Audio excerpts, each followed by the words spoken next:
বর্ধমানের গর্ব বর্ধমানেশ্বর শিব মন্দির। 10ই আগস্ট 1972 সালে বর্ধমানের আলমগঞ্জে মাটি খুঁড়ে পাওয়া যায় এই বিশাল শিবলিঙ্গ।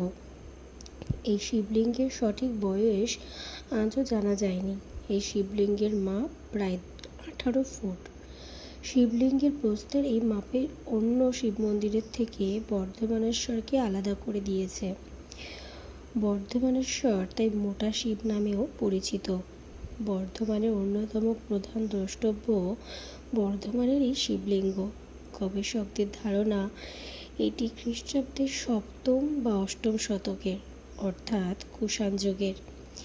এই শিবলিঙ্গ এখানে প্রতিষ্ঠিত করে ভক্তি ভরে শুরু হয় পূজা অর্চনা। লোকমুখে ছড়িয়ে পড়ে বাবা বর্ধমানেশ্বরীর মহত্ত্ব। প্রতি বছর 25শে শ্রাবণ বাবা বর্ধমানেশ্বরের আবির্ভাব দিবস উপলক্ষে কাটোয়া থেকে বর্ধমান পর্যন্ত পবিত্র গঙ্গাজল যাত্রার আয়োজন করা হয়। 63 কিমিরও বেশি দূরত্ব অসংখ্য ভক্তবৃন্দ পায়ে হেঁটে বাঁকে করে কলসি করে গঙ্গা জল বয়ে এনে মোটা বাবার মাথায় ঢেলে পুণ্য লাভ করেন। বন্ধুরা, আমি চলে গেছিলাম বেশ কিছুদিন আগে এই শিব মন্দিরে দর্শন করতে। আমার দেখা এই প্রথম এত বড় শিবলিঙ্গ। এটা তো অবশ্যই ভগবানের ডাক, ভগবান চেয়েছে বলে আমি এখানে এই পবিত্র স্থানে আমি যেতে পেরেছি। অনেকেই বলে চাঁদ সওদাগর নাকি এই শিব পুজো করতেন, তবে এখনো পর্যন্ত কিন্তু কেউ সঠিকটা জানতে পারেনি। চলুন আজ এই মন্দিরে কিছু পুজোর অংশ আমি আপনাদের সঙ্গে তুলে ধরব। তোমরা যারা বর্ধমানে আছো তারা তো জানোই, আর যারা বর্ধমানে যাবে ঘুরতে ঠিক করেছো তারা অবশ্যই কিন্তু এই বুড়ো শিব বা মোটা শিবের ধামে অবশ্যই কিন্তু একবার যেও। আমি তো গেছিলাম আর ভক্তি ভরে আমি পুজো দিয়েছি বাবার ধামে। আর এখানে পুজো পুরো অন্য রকমের। ছোট বাচ্চারা, আমি গেছিলাম যেই সময় ঠিক সন্ধ্যাবেলায়, আর এক অদ্ভুত দৃশ্য আমি দেখেছি, যা আমি ক্যাপচার করেছি, আমি বন্ধুদের সাথে শেয়ার করব।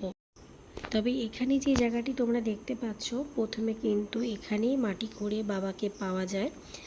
তারপরে কিন্তু বাবাকে অন্য জায়গায় বসিয়ে স্থানান্তরিত করে সেখানে পুজো এখন করা হচ্ছে।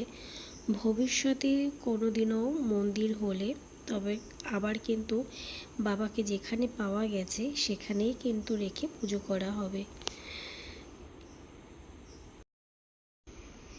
এই জায়গায় আসতে পেরে তো আমি নিজেকে সত্যি খুবই ধন্য বলে মনে করেছি, কারণ এরকম জায়গায় যেতে পারা, ভগবানের দর্শন পাওয়া অবশ্যই ভগবানের চাওয়া, ভগবানের আশীর্বাদ।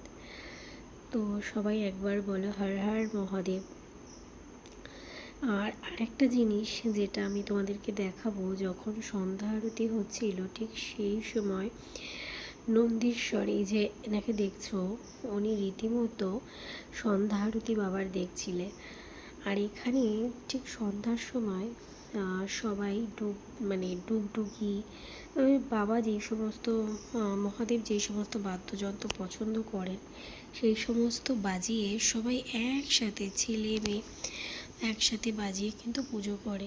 এই জিনিসটা আমার ভীষণ ভালো লেগেছে, পুরো অন্য রকম। দেখো, তোমরা দেখলেই বুঝতে পারবে। এই যে নন্দেশ্বর, সে কিন্তু এখানে দাঁড়িয়ে থেকে পুরো বাবার সন্ধ্যা আরতি প্রত্যেক দিন দেখে।